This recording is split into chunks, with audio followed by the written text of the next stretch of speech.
طيب الحقيقة مش محتاجين نخبي على بعض ان ده العصر اللي بدأنا نشوف فيه روبوتس حقيقية، ومن الواضح طبعا ان ده جزء كبير من اللي جاي. عشان تبقى متطور لازم تدخل في السكه دي. بس بامانه يعني الحاجات اللي بتطلع معلش اي عيل صغير ان هو في السلام هيجنن وهيخليه يرجع يبقى شرايح واكواد تاني. كلها حاجات بدائيه قوي بصراحه. اقول لك الروبوت بص بيسلم عليك ازاي، اصل الروبوت بيشاور، اصل الروبوت بيتكلم. ما هو عادي يا معلم، اي بيتحط مايك بيسمع بيتكلم، حاجه عاديه دلوقتي بنشوفها في اي تليفون. بس انا كان عندي تخيل دايما من اليوم اللي هنشوف فيه بقى العالمين دول متحدين.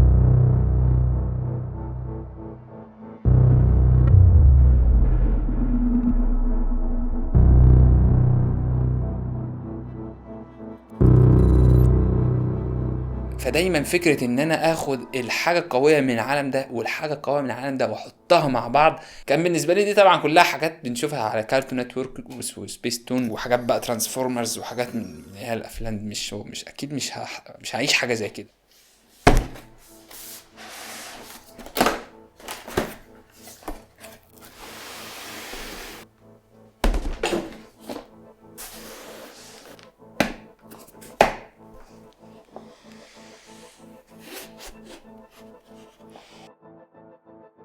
بسم الله. ده يا سيدي اول هيكل خارجي قابل للارتداء في العالم. ثانية بالراحة، انا هفهمكم الموضوع واحدة واحدة. هايبر شيل دي شركة صينية جديدة في مجال الروبوتس القابلة للارتداء. موجودة هناك جنب شنغهاي كده على اليمين. بكل بساطة هو عبارة عن 3 قطع: موتور ووحدة تحكم بتتحط على الظهر عند القطنية كده، بترتكز في المنطقة دي، وبتتربط بستراب على الوسط عادي جدا بيتشد. تقدر تتحكم في المقاسات بتاعته طبعا، تكبره تصغره على حسب الوسط بقى.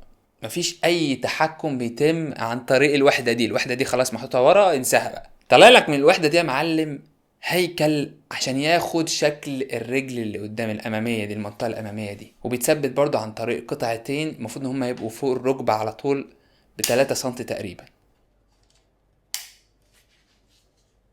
وبرضه بكل بساطة ستراب بيتلف حوالين الرجل ويتشد باحكام، ومعمول الميكانيزم بتاعه كويس قوي ان هو يبقى ماسك نفسه كده، مش الحاجات اللي هي بتاع الشنط اللي بتقعد تسلد دي. ماشي، ايه بقى القصه دي يا معلم؟ وهل فعلا هيفرق في الطاقه وهيزودها او يزود من سرعتي مثلا او يقويني بشكل بنتحكم فيه ازاي؟ والكلام ده هشرحه لكم دلوقتي. خلينا بس واحده واحده كده عشان الموضوع برضه ايه يعني غريب شويه، اصلا شويه صغيرين يعني. الميكانيزم بتاع الجهاز ده والجهاز ده شغال ازاي؟ بكل بساطة موتور واحد قوي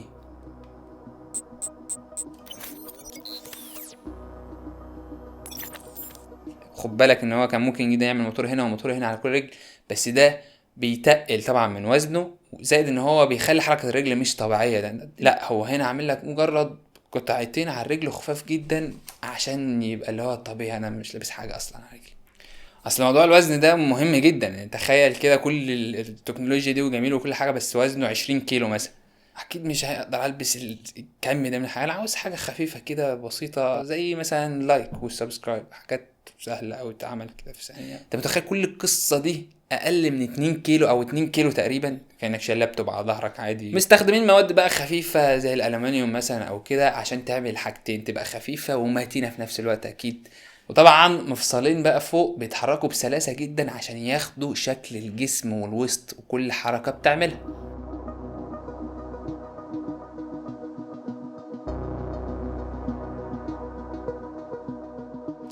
بتتحرك بناء على ايه بقى يعني؟ معلش يعني المفاصل دي راح جايه بتاع ايه؟ يعني شويه مستشعرات، مستشعر بقى جيروسكوب، مستشعر تسارع، مستشعر لضغط الجو، مستشعر للقوه. كل ده معلم بقى بيترجم ببساطة لانك لما ترفع بس رجلك كده لقدام وانت ماشي مثلا، هو بيشد الرجل دي لقدام، بيخف الوزن بتاعها عليك، بيضيف عزم للمفصل الكبير اللي هنا اللي هو اللي بيوصل الرجل بالجسم، هو بيضيف له عزم، فبالتالي يقوم ايه عامل بوش للرجل كده او حاسسك ان هي بتتشد لقدام. الصورة بقى اللي هي في دماغنا دايما دي اللي هو فجأة هيطلع يجري بيك ما تعرفش توقف، الناس تقعد تجري وراك بقى والشرطة تتلم وتلاقيك طالع على الشجرة. قال لك يا باشا الموضوع ده بيتم عن طريق AI موشن انجن، مواتير شغالة عن طريق الذكاء الاصطناعي.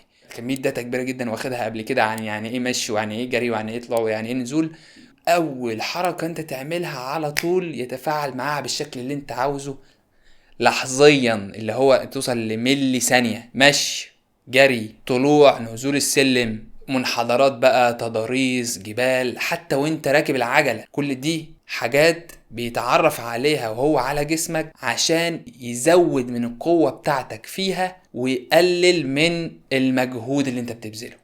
اكيد بسم الله الرحمن الرحيم، لقد خلقنا الانسان في احسن تقويم وكل حاجه ماشي يا معلم. يعني بيزود ايه؟ بيعمل ايه يعني؟ اكيد يعني بيزود قوه رجلك بنسبه 40% وبيقلل مجهود تقريبا 30%. يعني انت مثلا لو بتمشي 5 كيلو كل يوم او بتجري 5 كيلو كل يوم، هو ممكن يخليهم 9 بنفس المجهود اللي انت بتبذله. الاوضاع دي بتتحكم فيها بالمناسبه من ايه؟ من الكنترول اللي احنا قلنا اللي موجود على الوسط ده اللي هو في المفصل ده، او من ابلكيشن موجود على الموبايل مفصل وشياكه كده وبسيط خالص. اول وضع من ضغطه واحده اسمه ترانسبيرنت. من اسمه هو مجرد حاجه انت مش لابسها، انت عادي يا باشا، انت ولا كانك لابس اي حاجه. هنحتاج الوضع ده خلي بالك كتير، لان زي ما قلت انت معاش خلاص، انت مش خايف بقى، انت مجرد لا شكيت في اي حاجه اضغط ضغطه خلص ايه، عادي طبعا ان هو يشتغل يعني تمام كل مره. الوضع التاني هو وضع الايكو. الايكو هو وضع مساعده خفيف او نقدر نقول وسط.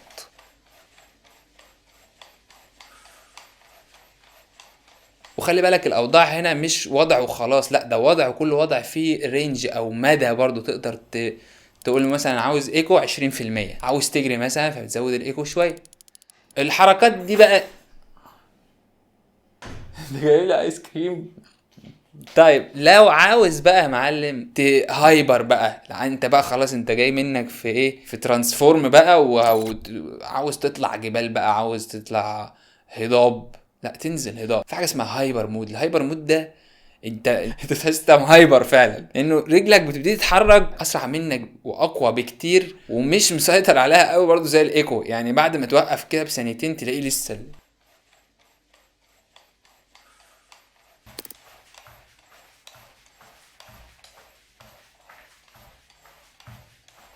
انت اكيد لسه في كنترول عليه وكل حاجه يعني، بس هو الدرجه دي مهايبر بقى، فما عاوز ياخد قلمين عشان.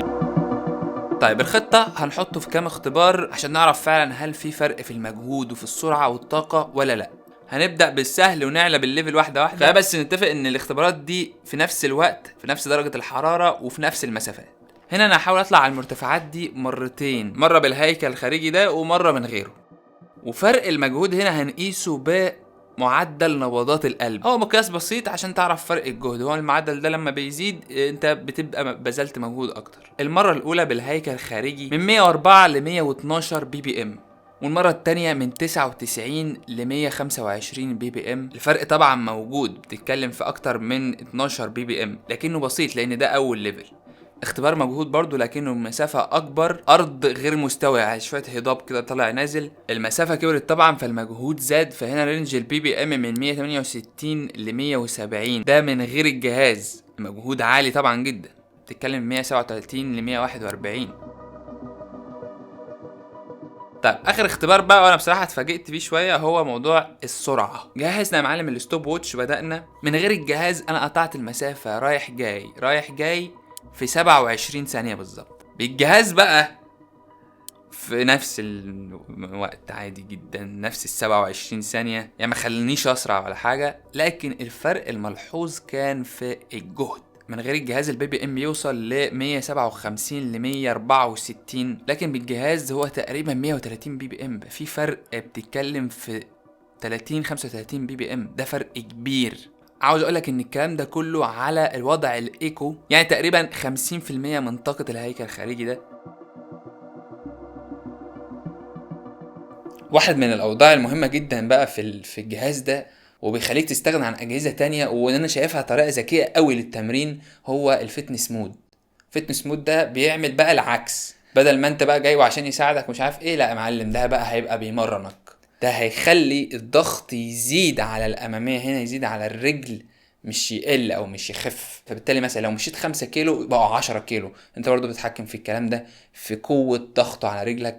ممكن تعمل ده وانت في البيت، ممكن تعمل ده وانت بره، ممكن تعمل ده على الماشينز بتاع العجل بقى اللي هو بيتلف بيه ده. ماشي كلام جميل وعلى دماغنا يا باشا، وربنا يستر وكل حاجه، بس هو كده يا معلم، هو بيستبدل رجلك، انت بتعمل ايه؟ اتضح ان انت بكل بساطه طول ما رجلك شغاله، طول ما رجلك دايره بتضغط على الارض وبتتحرك، طول ما ده افضل لرجلك. زي ما تكون بتلعب في الجيم ولا حاجه وبتلعب تمرينه وجبت 3 4 عدات ومش قادر تكمل، يجي حد من زمايلك ايه في زقه بسيطه هيساعدك، هتلاقيك بتجيب اكتر عشان يفتح لك مجال ان انت بعد كده تعمل ده لوحدك. القصة ده معلم كلها دايرة بقى ببطارية بتطلع قوة لحد 800 واط، تقدر تمشيك تقريبا 17 18 كيلو في الساعة. في الساعة ايه، عربيات الكهرباء سهلة، تقدر تمشيك تقريبا 17 18 كيلو في الشحنة الواحدة، طبعا على حسب انت بقى بتجري ولا بتتمشى، ولا كل ما هتستهلكها اسرع كل ما تخلص. بيجي معاها بطارية تانية بالمناسبة، تقدر تسويتش بقى، خلص دي تحط دي على طول. والبطاريه بتدعم الشحن السريع كمان 50% تقريبا في 35 دقيقه، وبتشحن بي اس بي سي كده اهو الدنيا. وبس يا باشا كده بتهيألي كده يعني الحمد لله ان عدت سليمه. اشوفكم بقى في الفيديو الجاي واحنا بنجرب بقى الجزء التاني من الانسان، يبقى في جزء تحت كده وجزء فوق، وشويه شويه بقى ونحط شرايح في الدماغ كمان، وهتبقى قصه. بس يا سيدي انا كده خلصت، متنسوش بقى تعملوا لايك وسبسكرايب اكيد والحاجات دي. يلا باش